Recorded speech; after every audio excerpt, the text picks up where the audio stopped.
Pakistan ತಂಡವನ್ನ ಮಣಿಸಿದ team India ಬಹುತೇಕ semifinal ticket ಖಾತರಿಪಡಿಸಿಕೊಂಡಿದೆ. ಆಡಿದ 2 ಪಂದ್ಯಗಳನ್ನ ಭಾರತ ಜಯಿಸಿ ಎ ಗುಂಪಿನ ಅಂಕಪಟ್ಟಿಯಲ್ಲಿ ಅಗ್ರಸ್ಥಾನದಲ್ಲಿದೆ.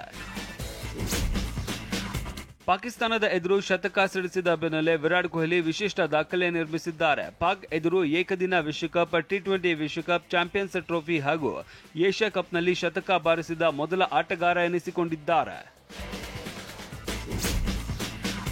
ಪಾಕಿಸ್ತಾನ ವಿರುದ್ಧ ಚಾಂಪಿಯನ್ಸ್ ಟ್ರೋಫಿಯಲ್ಲಿ ವಿರಾಟ್ ಕೊಹ್ಲಿ ಭರ್ಜರಿ ಶತಕ ಸಿಡಿಸಿ ಸಂಭ್ರಮಿಸಿದ್ರು. ಈ ಸಂಭ್ರಮವನ್ನ ಪತ್ನಿ ಅನುಷ್ಕಾ ಶರ್ಮಾ ಇನ್ಸ್ಟಾಗ್ರಾಂನಲ್ಲಿ ಹಂಚಿಕೊಂಡಿದ್ದಾರೆ. ವಿರಾಟ್ ಕಿಂಗ್ ಕೊಹ್ಲಿ ಹೆಸರಿಗೆ ಮತ್ತೊಂದು ದಾಖಲೆ ಸೇರಿಕೊಂಡಿದೆ. ಏಕದಿನ ಕ್ರಿಕೆಟ್ನಲ್ಲಿ 158 ಕ್ಯಾಚ್ ಹಿಡಿದ ಹಿರಿಮೆ ಅವರದ್ದಾಗಿದೆ. ಈ ಸಾಧನೆಗೈದ ಭಾರತದ ಮೊದಲ ಪ್ಲೇಯರ್ ಎನಿಸಿಕೊಂಡಿದ್ದಾರೆ. 156 ಕ್ಯಾಚ್ ಹಿಡಿದಿದ್ದ ಮೊಹಮ್ಮದ್ ಅಜರುದ್ದೀನ್ ದಾಖಲೆ ದಮನವಾಗಿದೆ. ಏಕದಿನ ಕ್ರಿಕೆಟ್ನಲ್ಲಿ ವಿರಾಟ್ ಕೊಹ್ಲಿ 288 ಇನ್ನಿಂಗ್ಸ್ಗಳಲ್ಲಿ 14,000 ರನ್ ಪೂರೈಸಿದ್ದಾರೆ. ಅತಿ ವೇಗವಾಗಿ 14,000 ರನ್ ಗಳಿಸಿದ್ದಾರೆ. ಈ ಸಾಧನೆ ಮಾಡಿದ ವಿಶ್ವದ 3ನೇ ಆಟಗಾರ ಎನಿಸಿಕೊಂಡಿದ್ದಾರೆ. ರೋಹಿತ್ ಶರ್ಮಾ ನಾಯಕನಾಗಿ ಟಾಸ್ ಸೋಲುವುದು ಮುಂದುವರೆದಿದೆ. ಸತತ 12 ಬಾರಿ ಹಿಟ್ಮ್ಯಾನ್ ಟಾಸ್ ಸೋತಿದ್ದಾರೆ. ನಿನ್ನೆ ನಡೆದ ಪಾಕ್ ಎದುರಿನ ಪಂದ್ಯದಲ್ಲಿ ಭಾರತ ತಂಡ ಟಾಸ್ ಸೋತಿತ್ತು.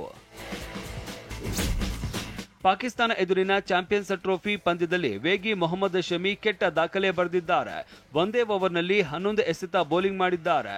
ಈ ಮೂಲಕ ಇರ್ಫಾನ್ ಪಠಾಣ್ ಹಾಗೂ ಜಹೀರ್ ಖಾನ್ ದಾಖಲೆಯನ್ನ ಸರಿಗಟ್ಟಿದ್ದಾರೆ. ಗಾಯದ ಕಾರಣದಿಂದಾಗಿ ತಂಡ ತೊರೆದಿರುವ ಸ್ಟಾರ್ ವೇಗಿ ಜಸ್ಪ್ರೀತ್ ಬುಮ್ರಾ ಇಂಡೋ ಪಾಕ್ ಟ್ರೋಫಿ ಪಂದ್ಯದ ವೇಳೆ ಕಾಣಿಸಿಕೊಂಡಿದ್ದಾರೆ. ಟಾಸ್ ಪ್ರಕ್ರಿಯೆ ವೇಳೆ ಭಾರತ ತಂಡದ ಆಟಗಾರರು ಹಾಗೂ ಸಿಬ್ಬಂದಿ ಜೊತೆ ಮಾತುಕತೆ ನಡೆಸಿದ್ರು. Team India match winning bowler Jasprit ಬುಮ್ರಾಗೆ ಜಾಕ್ಪಾಟ್ ಹೊಡೆದಿದೆ. ಏಕಕಾಲಕ್ಕೆ 2 ಪ್ರಶಸ್ತಿಗಳು ಒಲಿದಿವೆ. 2024ನೇ ಐಸಿಸಿ ವರ್ಷದ ಕ್ರಿಕೆಟಿಗ ಹಾಗೂ ವರ್ಷದ ಅಂತಾರಾಷ್ಟ್ರೀಯ ಟಿ20 ಕ್ರಿಕೆಟ್ ಪ್ರಶಸ್ತಿ ಬುಮ್ರಾ ಪಾಲಾಗಿದೆ. ಉದ್ಘಾಟನಾ ಪಂದ್ಯದಲ್ಲಿ ಪಾಕಿಸ್ತಾನ ಸೋಲಿಸಿದ್ದ ನ್ಯೂಜಿಲೆಂಡ್ ತಂಡ ಮತ್ತೊಂದು ಗೆಲುವಿನ ಮೇಲೆ ಕಣ್ಣಿಟ್ಟಿದೆ. ರಾವಲ್ಪಿಂಡಿಯಲ್ಲಿ ನಡೆಯುವ ಐಸಿಸಿ ಚಾಂಪಿಯನ್ಸ್ ಟ್ರೋಫಿಯ 6ನೇ ಪಂದ್ಯದಲ್ಲಿ ಬಾಂಗ್ಲಾದೇಶವನ್ನ ಎದುರಿಸಲಿದೆ. ಬಾಂಗ್ಲಾ ಸಾಂಘಿಕ ಪ್ರದರ್ಶನದ ಕೊರತೆ ಎದುರಿಸ್ತಾ ಇದ್ದು ಟೂರ್ನಿಯಲ್ಲಿ ಉಳಿದುಕೊಳ್ಳಬೇಕಾದ್ರೆ ಇವತ್ತು ಗೆಲ್ಲಲೇಬೇಕಾದ ಒತ್ತಡಕ್ಕೆ ಸಿಲುಕಿದೆ.